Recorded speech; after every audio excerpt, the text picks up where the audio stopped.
नमस्कार, welcome to Gizmo Yadav. दोस्तों, जो फ़ोन होता है ना, वो सिर्फ फीचर से कोई फ़ोन बेस्ट नहीं होता, बल्कि उसका भरोसा, सिक्योरिटी और सर्विस भी काफ़ी मायने रखती है। और इन सब में सैमसंग हर चाइनीज़ फ़ोन से कहीं गुना आगे है। हालांकि ये मेरा ओपिनियन है और आपका जो ओपिनियन है वो मेरी ओपिनियन से अलग हो सकता है।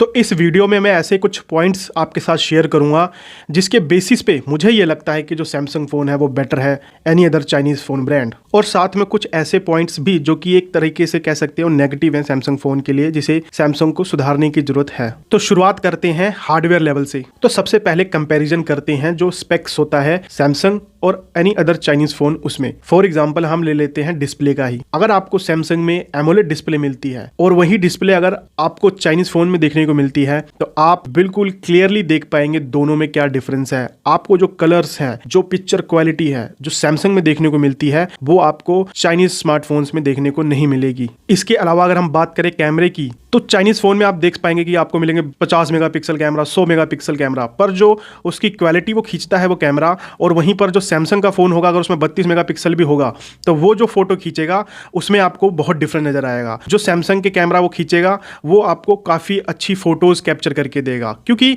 मेन काम जो होता है वो होता है उसका सॉफ्टवेयर ऑप्टिमाइजेशन भी। कैमरे का जो ऑप्टिमाइजेशन है वो भी बहुत मैटर करता है। इसीलिए जो आईफोन होते हैं उसमें कम मेगापिक्सल होने के बावजूद भी वो कितनी बढ़िया फोटो ले लेता है इन कंपैरिजन की एनी अदर एंड्रॉइड फोन और फिर कहें तो चाइनीज ब्रांड्स के जो फोन्स होते हैं उनसे। तो इसीलिए मेगापिक्सल के साथ साथ जो सॉफ्टवेयर का ऑप्टिमाइजेशन है वो भी बहुत मैटर करता है। हालांकि जो स्पेक्स आपको चाइनीज स्मार्टफोन में देखने को मिलता है मिड रेंज पर या फिर बजट स्मार्टफोन्स पे, वो आपको सैमसंग में देखने को नहीं मिलता। ये एक इनका नेगेटिव पॉइंट तो जरूर है। इसके अलावा जो सैमसंग है वो जो है अपने बजट फोन और फिर मोस्टली मिड रेंज फोन और कुछ कुछ जैसे कि S23 है और S24 उसमें एक्सोनस प्रोसेसर देता है जो कि इसका खुद का बनाया होता है, और वो स्नैपड्रैगन के कंपैरिजन उतनी अच्छी परफॉर्मेंस नहीं दे पाता जितना कि स्नैपड्रैगन पाता है। ये जो दो हैं ये एक नेगेटिव पॉइंट है सैमसंग के, पर यही है कि जो क्वालिटी वो प्रोवाइड करता है, जो भी स्पेक्स वो देता है उसमें, तो वो एक है बात। इसके अलावा अगर बात करें तो जो सैमसंग के स्मार्टफोन्स होते हैं उनकी जो रीसेल वैल्यू होती है वो भी काफी गुना अच्छी होती है in comparison to Chinese phone.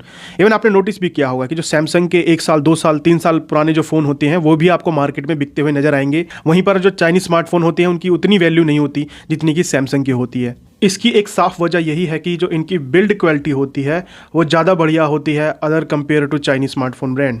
तो ये जो था वो था हार्डवेयर लेवल का कंपैरिजन बिटवीन सैमसंग और अदर चाइनीज स्मार्टफोन ब्रांड। अब बात करते हैं इसके सॉफ्टवेयर के ऊपर। सॉफ्टवेयर में हम बात करें तो सबसे पहले जो है सैमसंग में आपको एक क्लीन यूआई मिलती है। आपको अदर चाइनीज स्मार्टफोन ब्रांड की तरह बहुत सारे ब्लॉटवेयर्स नहीं मिलते। ब्लॉटवेयर्स मतलब ऐसे ऐप जो कि आप जब फोन खरीदते हैं तो पहले से इंस्टॉल्ड होते हैं और आप उसको अनइंस्टॉल भी नहीं कर सकते। जैसे कि कुछ भी आपको रैंडमली कोई VPN ऐप मिल जाता है या फिर कोई अदर ऐप APK मिल जाता है जो कि आपने कभी शायद नाम भी ना सुना हो, वो आपको बहुत ज़्यादा देखने को मिलता है चाइनीज स्मार्टफोन ब्रांड्स में। इवन जो एड्स आती हैं आपको नोटिफिकेशंस पर और आपकी सेटिंग्स पर और बहुत जगहों पे आपको ऐड देखने को मिलती है। अगर आप ऐप इंस्टॉल करते हैं तो ऐप जहां स्कैन होता है उस पर भी आपको ऐड देखने को मिलती है जो कि पूरे यूजर एक्सपीरियंस को बिगाड़ देती हैं।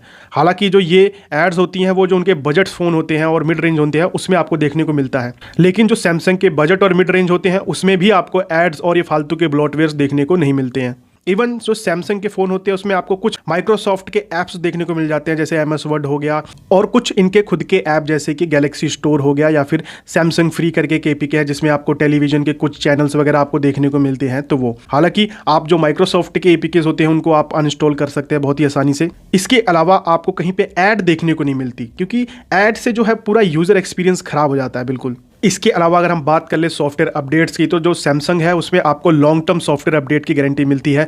आपको मिनिमम 2 OS अपग्रेड्स मिलते हैं। इसके अलावा 4 साल का आपको सिक्योरिटी अपडेट अब सैमसंग देता है। वहीं पर जो चाइनीज स्मार्टफोन होते हैं उसमें आपको इतने लॉन्ग टर्म अपडेट्स और टाइमली, मेन तो है टाइमली अपडेट्स मिलना बड़ा मुश्किल होता है चाइनीज स्मार्टफोन्स में। और वहीं पे जो सैमसंग है वो अपने इवन जो बजट और मिड रेंज स्मार्टफोन होते हैं उनको तक टाइमली अपडेट प्रोवाइड करता है, चाहे वो OS का अपडेट हो या फिर कोई सिक्योरिटी अपडेट हो वो भी।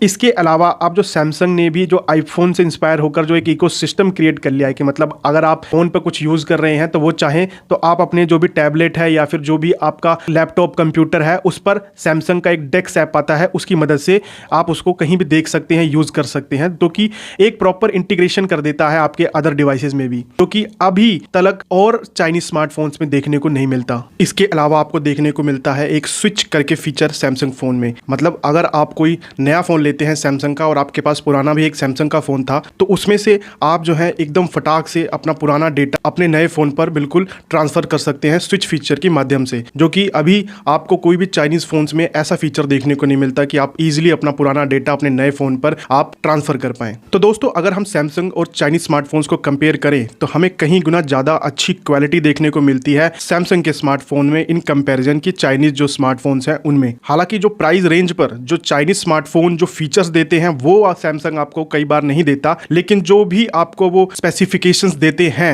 उस पे आपको क्वालिटी तो मिलती ही है। कमेंट कर कर आप अपनी राय भी रख सकते हैं कि आपको सैमसंग या फिर चाइनीज़ स्मार्टफोन्स में से कौन सा फ़ोन ज़्यादा पसंद है। तो इस वीडियो के लिए बस इतना ही। मैं मिलता हूँ आपको अपनी अगली वीडियो में, तब तक के लिए धन्यवाद।